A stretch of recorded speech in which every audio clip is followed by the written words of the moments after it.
Pemain timnas Indonesia Egy Maulana Fikri dan istrinya Adiba Kanza mendadak dikejutkan oleh suasana dalam rumah tiba-tiba disulap bak pesta pernikahannya 10 Desember 2023 lalu.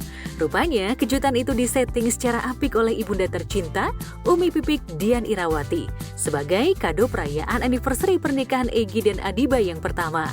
Bahkan Adiba sendiri tak menyangka jika ibundanya rela mempersiapkan pesta pernikahan persis seperti pernikahannya di tahun lalu. Tetaplah bersamaku, kau milikku, milikmu, kita satukan tujuh. Ya, Umi dan tim memang sengaja mempersiapkan pelaminan hingga gaun mirip dengan ketika Egy dan Adiba menggelar pesta pernikahan 10 Desember silam. Saat masuk ke rumah, keduanya pun langsung diminta untuk mengenakan baju pengantin khas adat Jawa berwarna hitam. Sementara para tamu undangan bergantian salaman di pelaminan. Situasi ini seolah mengulang kenangan saat Egy dan Adiba di pelaminan yang sesungguhnya. Suasana ceria pun membuncah layaknya pesta sungguhan. Tetaplah bersamaku.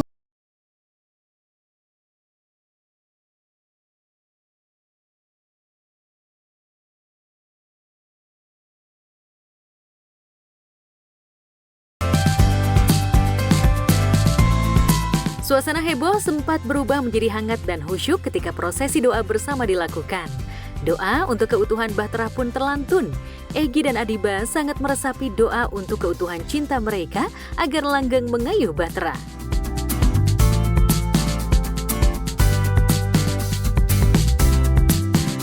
Menikah itu ibadah yang sangat panjang. Ya, jadi ya wejangan-wejangan yang kalau suami belum harus istri terlebih dulu yang bangun, jangan keduluan suami, yang hal-hal gitu.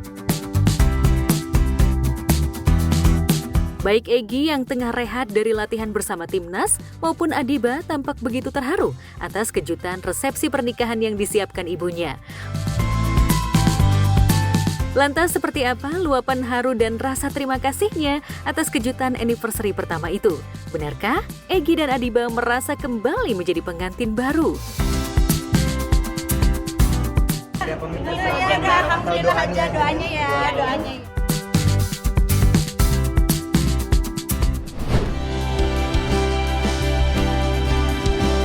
Bermain untuk laga kedua di fase grup B Piala AFF 2024 melawan Timnas Laos di kandang sendiri, Stadion Manahan Solo, Jawa Tengah. Semalam, Timnas Indonesia yang menurunkan pemain muda dengan hanya mengandalkan satu pemain diaspora, Rafael Struijk. Tim asuhan pelatih Shin Tae-yong harus puas berbagi poin satu dengan anak asuh pelatih dari satu negara dengan Shin Tae-yong, yakni Ha Yek-jun, dengan skor saling berbalas 3-3. 신태용 감독님이 잘 준비한 팀이고 아주 훌륭한 여기 이 동네 동남아시아에서는 제일 강팀이라고 생각하고 강팀이지만 우리도 최선을 다해서 준비를 다 했으니까 열심히 하겠습니다. 일단 라오스 팀은 1차전에서 4대1로 졌지만 상당히 경기 내용이나 팀이 스피드 조직력 상당히 좋아서 오늘 우리 긴장하지 않고 잘 준비해야 될 것 같다. Ya, sejak peluit babak pertama ditiup, tuan rumah dipaksa berjuang keras untuk menahan gempuran tim tamu Laos. Penonton yang hadir di tribun Stadion Manahan Solo bahkan harus dibuat senam jantung. Betapa tidak, apalagi 2 kali timnas Indonesia tertinggal sebelum akhirnya menyamakan kedudukan.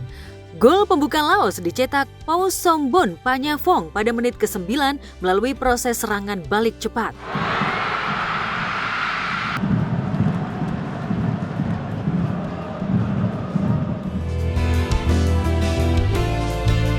Gol balasan tercipta selang 3 menit kemudian setelah Kadek Arel mampu menyamakan kedudukan.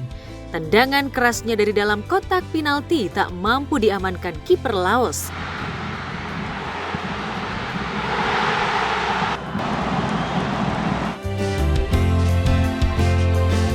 Sayangnya skor imbang itu hanya berjalan 1 menit saja.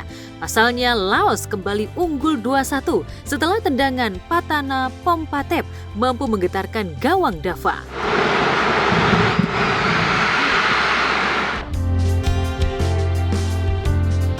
Setelah tertinggal 1-0, Punggawa terus melakukan gempuran ke lini pertahanan Laos. Walhasil, Kapten Muhammad Ferrari akhirnya mampu mencetak gol penyeimbang setelah memanfaatkan lemparan roket Pratama Arhan. Skor 2-2 pun bertahan hingga turun minum.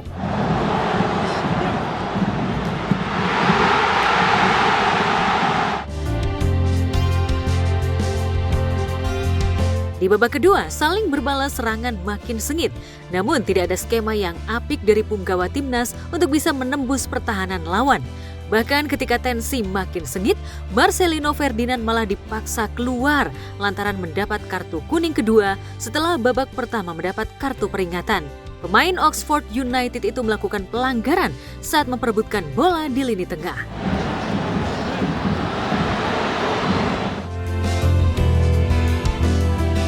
Meski bermain dengan 10 pemain, namun secara mengejutkan di menit ke-69, Timnas Indonesia justru bisa mencetak gol pada menit ke-72 lewat Muhammad Ferrari yang menuntaskan peluang di kotak penalti.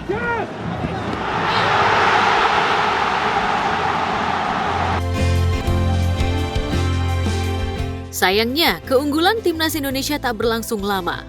Para pemain lengah sehingga di menit ke-76 Laos bisa menyamakan kedudukan melalui Peter Pantafong yang memanfaatkan umpan Damot Tongkang Safat. Skor pun imbang 3-3.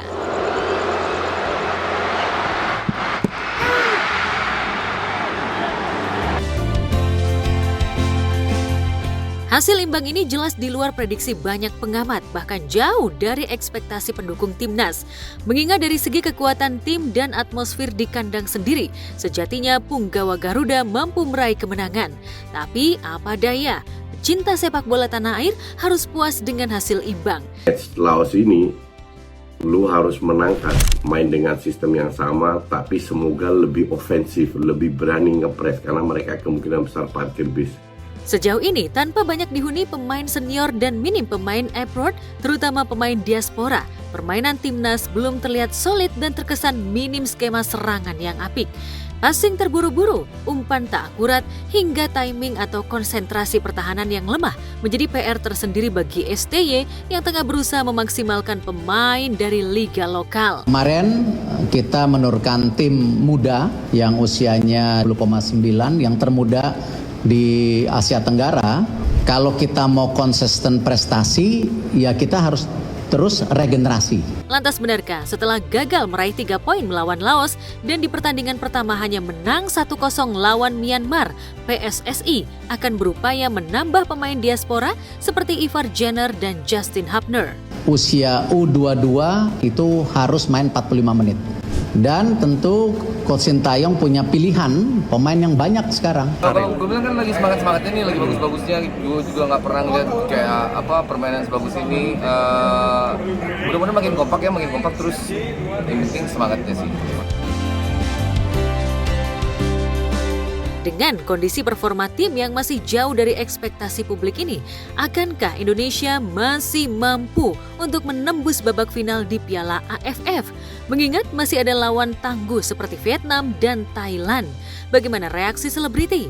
Benarkah dengan komposisi pemain yang ada, Timnas Indonesia diragukan untuk menjadi juara di Piala AFF? Doa sama support semangat aja. Mudah-mudahan menang terus.